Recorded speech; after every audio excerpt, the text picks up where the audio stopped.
ఇక ఎన్టీఆర్ జిల్లా మైలవరంలో ఘనంగా వంగవీటి రంగా విగ్రహావిష్కరణ కార్యక్రమం జరిగింది. ఎమ్మెల్యే వసంతకృష్ణ ప్రసాద్ చొరవతో విగ్రహం ఏర్పాటైంది. ఈ కార్యక్రమానికి అన్ని పార్టీల నాయకులు హాజరయ్యారు. విగ్రహావిష్కరణ సందర్భంగా రంగా అభిమానులు, వైసీపీ కార్యకర్తలు భారీ ర్యాలీ నిర్వహించారు. విగ్రహావిష్కరణ అనంతరం ఎమ్మెల్యే మాట్లాడుతూ రంగా విగ్రహాన్ని ఆవిష్కరించడం తన అదృష్టమని చెప్పుకొచ్చారు.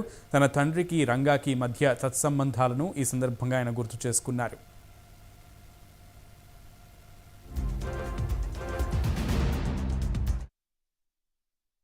నాన్నగారికి జ్వరం వస్తే వెళ్ళి దగ్గర కూర్చున్నా కొద్దిసేపు ఆయన్ని ఏంటి మంచి చెడు పలకరించిన తర్వాత ఇట్లా రేపు మైలవరంలో రంగా గారి విగ్రహావిష్కరణ పెట్టుకున్నాం, వారితో మీ అనుభవాలు కొంచెం నాకు చెప్పండి అని చెప్పి నేను అడిగితే నాకు రంగా గారితో మంచి అనుబంధం ఉండేది.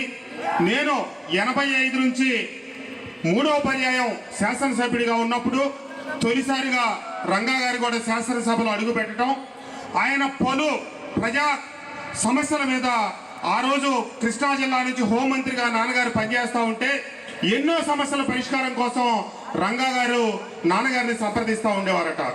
సరే, ఆయన చెప్పిన సమస్యలు వీలైనవి నేను పరిష్కరిస్తూ ఉండేవాడిని. ఆ రకంగా ఎన్నోసార్లు మేమిద్దరం కలుస్తూ ఉండేవాళ్ళం. తర్వాత రంగా గారు ఏవైతే డిసెంబర్లో మరణించారో దానికి 3 మాసాల ముందే మా నాన్నగారికి పోర్ట్ఫోలియో మారి అగ్రికల్చర్ పోర్ట్ఫోలియోకి రావటం జరిగింది.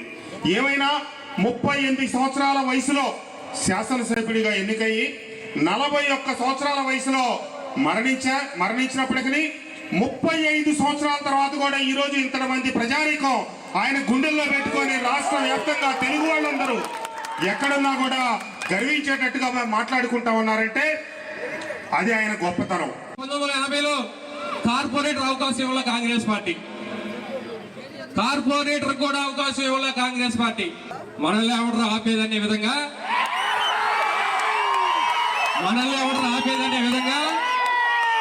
జైల్లో ఉండి ఇండిపెండెంట్ గా పోటీ చేసి గెలిచిన వ్యక్తి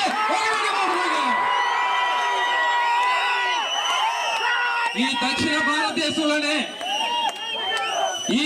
భారతదేశంలోనే జైల్లో ఉండి ఇండిపెండెంట్ గా పోటీ చేసిన గెలిచిన వ్యక్తి ఎవరైనా ఉన్నారంటే అది వంగవీటి మోహన్ రంగా గారు.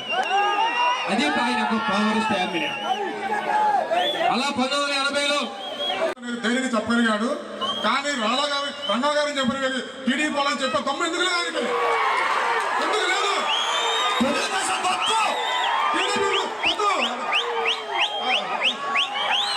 ధైర్యంగా అన్ని చెప్పాలి. రంగా గారిని చంపినందులో టీడీపీ చుట్టుగా ఓడించారు ఈ రాష్ట్ర ప్రజలు. అవన్నీ తర్వాత చెప్తారు.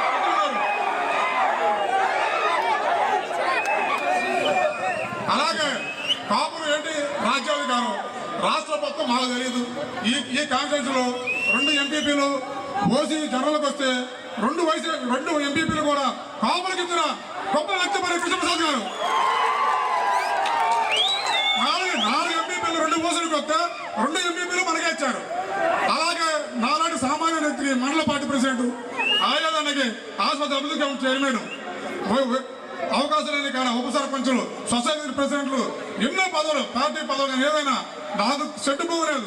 నాలాంటి సామాజిక కార్యకర్తకి నాకైనా మండల పార్టీ ప్రెసిడెంట్ వాళ్ళని గుర్తించాడు ఆయన. రాజ్యాధికారం ఇక్కడ కృష్ణప్రసాద్ జరుగుతుంది. ఈ అందరూ కృతజ్ఞతలు అడుగుతున్నాడు.